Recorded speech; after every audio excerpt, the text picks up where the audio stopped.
আসসালামু আলাইকুম প্রিয় বন্ধুরা, আমি মোহাম্মদ জাহিদুল ইসলাম। আজ থেকে শুরু হতে যাচ্ছে আমাদের ফটোশপ টিউটোরিয়াল সিরিজের প্রথম পর্ব পার্ট 1। যারা একদম নতুন বা ফটোশপ শেখা শুরু করতে চাচ্ছেন, এই সিরিজটা আপনার জন্য। আজকের পর্বে আমরা জানাবো ফটোশপ বেসিক ইনফরমেশন, টুলস, বার আর কিছু গুরুত্বপূর্ণ সেটিং সম্পর্কে। তাহলে চলুন দেরি না করে শুরু করি আমাদের ডিজাইনের জাদুকরি সফর।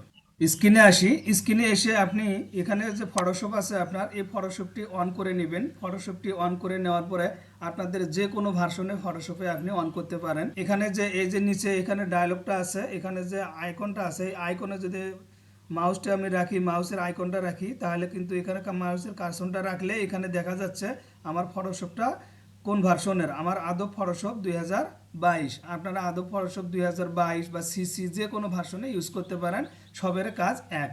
ফটোশপটা অন করার পরে এখানে দেখুন, এখানে drug and drop A file, মানে ড্রাগ অ্যান্ড ড্রপ, এখানে যদি ক্লিক করি তাহলে কিন্তু আমরা ভিতরে প্রবেশ করব। এছাড়াও এখানে উপরের দিকে দেখুন, এখানে যে ফাইল আছে, ফাইল, এডিট, ইমেজ, যে লেয়ার বারটা দেখা যাচ্ছে, এটা কিন্তু মেন মেনু বার, এটা মেনু বার বলা হয়। এই মেনু বারটাকে আমরা মেনু বার থেকে আমরা কাজ করব। মেনু বার থেকে কাজ করলে আমরা পরবর্তীতে অন্যান্য ধাপে যেতে পারবো। এরপর এখানে যখন নিউ ফাইল আছে এবং ওপেন আছে, তাহলে আমরা যদি এখানে যদি ফাইলে ক্লিক করি, এখানেও কিন্তু আমরা নিউ পাবো এবং এখানে আমরা ওপেন পাবো। এরপরে আমরা যদি একটা নিউতে ক্লিক করি, ক্লিক করার পরে এখানে দেখুন আমাদের বিভিন্ন কিছু ডকুমেন্ট দেখা যাচ্ছে। এই ডকুমেন্টগুলো এখানে রেডি করাই আছে কিছু ডকুমেন্ট, আর আমরা কিছুটা কাস্টম করে আমরা নিজেরাও কিছু ডকুমেন্ট তৈরি করে নিতে পারি এবং সাইজ তৈরি করে নিতে পারি। এই যে এখানে দেখুন রিসেন্ট আছে, এই রিসেন্ট থেকে কিছু এখানে ডকুমেন্ট কিন্তু রেডি করা আছে বিভিন্ন সাইজের। আপনারা এখান থেকে যদি পছন্দ হয় বা আপনার সাইজ মেলে, আপনারা এখান থেকেও নিতে পারেন। এরপর এখানে সেভ আছে, যেহেতু আমি এখানে কিছু সেভ করে রাখিনি তাই এখানে সেভ দেখাচ্ছে না। সেভ সেভ থাকলে সেভ দেখাতো এখানে। এরপরে যে ফটো সাইজ আছে, এখান থেকে কিছু কিছু ডকুমেন্ট আছে ফটো সাইজের, আপনারা এখান থেকেও ফটো সাইজের অনুযায়ী নিতে পারবেন। এরপরে প্রিন্ট আছে, এরপরে আর্ট অ্যান্ড ইলাস্ট্রেশন আছে, ওয়েব ডিজাইন যারা করেন তাদের জন্য সাইজ আছে, মোবাইলের জন্য সাইজ আছে, ফিল্ম এবং ভিডিওর জন্য সাইজ আছে। আপনারা এখান থেকে যে কোনো সাইজের নিতে পারেন। এরপরে যদি আপনারা মনে করেন যে কোনো একটা সাইজ নেই, আমরা একটা সাইজ নিলাম, ধরুন রিসেন্ট থেকেও যদি আমরা নিই একটা সাইজ, ধরুন আমরা এই সাইজটা নিলাম, এই সাইজটাতে ক্লিক করলাম। ক্লিক করার পরে এখানে লক্ষ্য করুন এই সাইজটা আছে, এজন্য কিন্তু এখানে এই সাইজটা দেখাচ্ছে যেমন 1280x720 পিক্সেল। এখানে কিন্তু দেখাচ্ছে 1280x720 পিক্সেল। আবার যদি আমি এখানে এটাতে যদি ক্লিক করি 2400x1800 পিক্সেল, এখানে ক্লিক করলে দেখুন এখানে 2400x1800 পিক্সেল হয়ে যাচ্ছে। তাহলে আমি এখান থেকে শুরু করি। এখান থেকে শুরু করলাম। শুরু করার পরে এখানে এসে লক্ষ্য করুন আপনি কোন ডকুমেন্ট এখানে নেবেন। এই ডকুমেন্টের এখানে নাম দিতে বলতেছে, এখানে নাম দিতে বলতেছে। ধরুন আমি এখানে নাম দিলাম এবিসি, এবিসি নাম দিলাম। নাম দেওয়ার পরে এখানে আছে কত সাইজ আছে, এখানে 1280। আমি কিন্তু এখানে 1280 না দিয়ে আমি কিন্তু এখানে অন্য কিছু দিতে পারি। যেমন এখানে যদি আমি 1280 না দিয়ে আমি যদি 1080 দিই, তাহলে কিন্তু 1080 হয়ে গেল। এরপর 720 আছে, আমি এখানে ধরেন এখানেও 1080 দিলাম, এখানেও 1080 দিলাম, মানে উইয়েতে 1080, হাইটে 1080। এরপরে রেজুলেশন দেখেন এখানে 300 আছে। রেজুলেশন কিন্তু ফটোশপের সর্বোচ্চ হাইস্ট এবং গুড রেজুলেশন হচ্ছে 300। আপনাদের কিন্তু 72ও থাকতে পারে অথবা 150ও থাকতে পারে। আপনারা এখান থেকে যে সাইজের নিতে চান সেই সাইজটা আপনারা এখানে লিখে দিবেন। এখান থেকে 72 দিবেন না 1300 দিবেন না 150 দিবেন, এটা আপনারা নিজেরা দিবেন। তবে আমার সাজে হবে 300 দিবেন, 300 দিলে সুন্দর হবে এবং এটাই গুড। এরপরে দেখুন কালার মোড আছে, এই কালার মোডে আছে RGB কালার আছে, RGB কালার আছে। তারপরে এখান থেকে আরও কিছু কালার আছে। যেন এখানে যদি আমি অন্য কোনো একটা বোর্ড দিই, আপনারা এখানে RGB কালার পাবেন এবং CMYK কালার পাবেন। RGB কালার এবং CMYK কালার পাবেন। আপনারা এখান থেকে RGB কালার অথবা CMYK কালার সিলেক্ট করতে পারেন। এই মুহূর্তে আমার দেখাচ্ছে না, আমি অন্য কাজ করার সময় দেখাবো।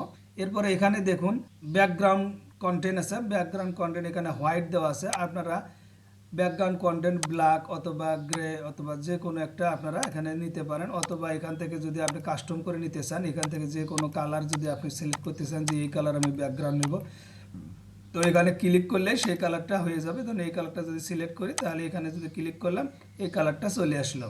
এরপরে এখানে দেখুন পিক্সেল, এটাতে পিক্সেলে নেবেন না ইঞ্চিতে নেবেন, এটা আপনারা ইঞ্চি অথবা পিক্সেল এখান থেকে আপনারা নিতে পারেন। এখানে মিলিমিটার আছে, পয়েন্ট আছে, পিকেস আছে, আপনারা যেটা আপনাদের প্রয়োজন আপনারা এখান থেকে নিতে পারেন। আমি পিক্সেলে নিলাম। এরপরে যান ওরিয়েন্টেশন আছে, এটা কিন্তু খারাপভাবে আছে ওরিয়েন্টেশনে।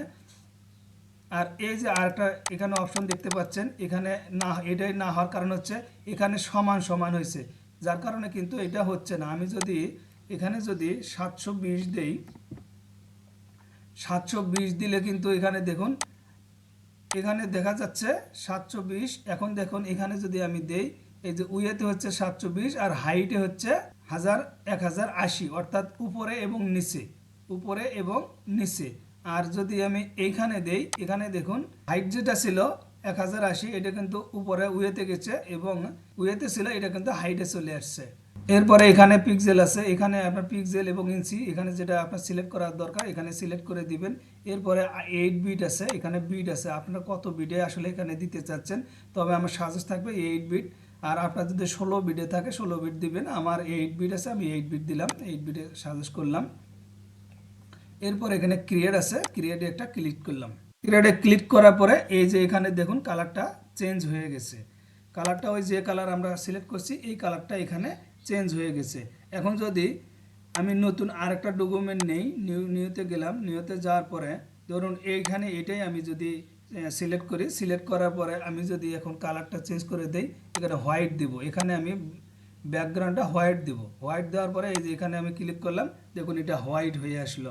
এরপরে যদি আপনি মনে করেন যে না ব্যাকগ্রাউন্ডটা আমি হোয়াইট না দিয়ে আমি ব্ল্যাক দিব, সেক্ষেত্রে আপনি এখানে যদি ক্লিক করেন, ব্ল্যাক আছে, ব্ল্যাকে ক্লিক করলে ব্ল্যাক হয়ে যাবে।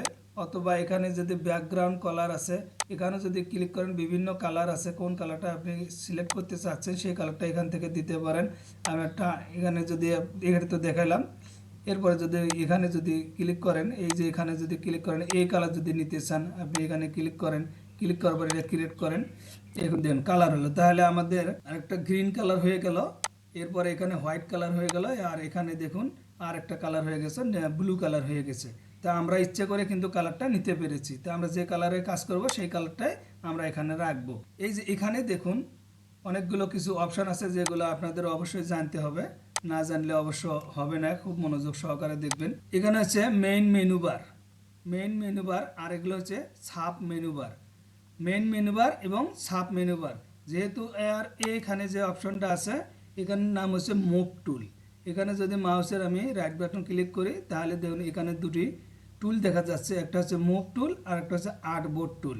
এরকম যদি আমি যদি এখানে যদি ক্লিক করি, এখানে যদি রেক্ট্যাঙ্গেল মার্কিং টুল, ইলিপস টুল, এরকম কয়েকটা টুল আছে, 4টে টুল আছে। এখানে যদি ক্লিক করি এখানে লেসো টুল, পলিগন টুল, ম্যাগনেটিক লেসো টুল, এরকম সবগুলোতে আপনি মাউসের রাইট বাটন ক্লিক করবেন, একটার পর একটা দেখবেন বিভিন্ন টুল আছে। এই টুল সম্পর্কে আমরা জানবো, একটার পর একটা আমরা টুল সম্পর্কে জানবো। আমরা আজকে বেসিক ইনফরমেশন জাস্ট আপনার কাছে শেয়ার করলাম। আমরা দ্বিতীয় পার্টে আমরা দেখব এই সম্পর্কে, এই টুলগুলো সম্পর্কে আমরা বিস্তারিত জানবো। তো আজকের ভিডিও এইটুকুই ছিল।